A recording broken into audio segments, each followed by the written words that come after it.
Hello, मैं doctor Rahul Jain. आज हम बात करेंगे बहुत ही कॉमन प्रॉब्लम साइटिका के बारे में। साइटिका क्या होता है? साइटिका एक जनरल टर्म होता है जिसमें हमारे नीचे के दोनों पैरों में या एक साइड के पैर में एक करंट लाइक दर्द होता है और कभी कभी ये असहनीय दर्द होता है। तो वजह क्या होती है साइटिका की? साइटिका होने का मुख्य कारण जो सबसे ज्यादा कॉमन है वो है स्लिप डिस्क। स्लिप डिस्क की बीमारी की वजह से हमारी जो रीढ़ की हड्डी से जो नसें निकल के पैरों को सप्लाई कर रही होती है, जब कभी भी डिस्क होती है तो हड्डियों के बीच में डिस्क होती है, वो स्लिप हो जाती है तो उसके ऊपर से ही नस निकल रही होती है, वो नर्व कंप्रेस हो जाती है और आप सभी जानते ही हैं कि नसें तो इलेक्ट्रिक सेंसेशन ले जाती हैं, तो एकदम करंट जैसा दर्द होता है। ज्यादा टाइम जब ये माइल्ड टू मॉडरेट दर्द होता है तो हम साइटिका के मरीजों को फिजिकल एवं मेडिकल थेरेपी से ठीक कर सकते हैं। मेडिकल थेरेपी में कुछ स्पेशल ड्रग्स होती हैं जो कि नर्व्स की सेंसेशन को कंट्रोल करती हैं, और फिजिकल थेरेपीज में फिजियोथेरेपी होती है, नर्व फ्लॉसिंग एक्सरसाइजेज होती हैं, हम इनके माध्यम से उसके पेन में रिलीफ दे सकते हैं। पर क्या सभी केसेस में फिजिकल या मेडिकल थेरेपी सक्सेसफुल होती है? नहीं, 10 to 20% केसेस में हमें सर्जरी की जरूरत पड़ती है। और वो कौन से मरीज होते हैं सर्जरी के? ये वो मरीज होते हैं जिनको असहनीय दर्द है। अब कोई पेशेंट बैठ ही नहीं पा रहा है दर्द के कारण, एक कदम भी नहीं चल पा रहा है, तो हम ऐसे पेशेंट्स में वेट नहीं कर सकते फिजिकल थेरेपीज और मेडिकल थेरेपीज का। या फिर मान लो दर्द के साथ साथ पंजे में कमजोरी आ गई है, हमारे पाँव का पंजा कमजोर हो गया है, या नी ज्वाइंट में कमजोरी आ गई है, या हिप ज्वाइंट में कमजोरी आ गई है, तो ये मेडिकल इमरजेंसीज होती है। अब यदि कमजोरी आना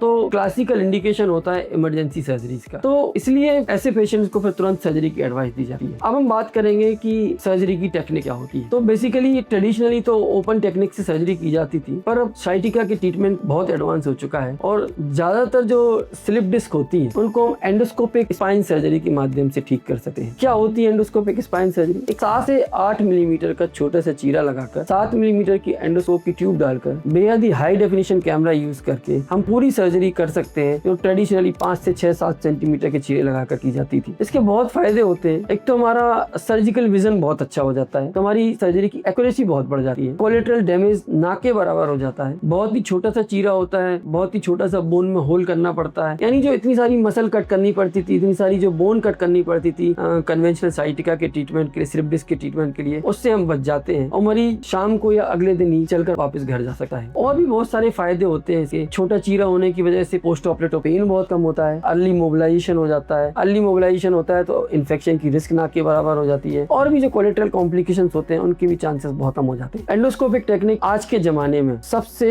उच्च दर्जे की टेक्निक है स्पाइन की सर्जरी के मामले में। एक चीज और मैं बताना चाहता हूँ आपको, तो क्या सभी सर्जरीज एंडोस्कोपिक के माध्यम से हो सकती है? तो मैं बहुत क्लियर, आपकी नॉलेज क्लियर, कुछ सर्जरीज ऐसी होती है जिसमें मल्टीपल लेवल इन्वॉल्वमेंट है, क्योंकि एंडोस्कोपी का एक लिमिटेशन हम 1 लेवल या 2 लेवल के साथ ही कर सके। यदि आपके लिए मल्टीपल लेवल डिस्क डिजीज है तो फिर ऐसे केस में हमें माइक्रोस्कोपिक टेक्निक सर्जरी से, जिसको हम MIS टेक्निक बोलते हैं, MIS टेक्निक से हम सर्जरी करते हैं। धन्यवाद।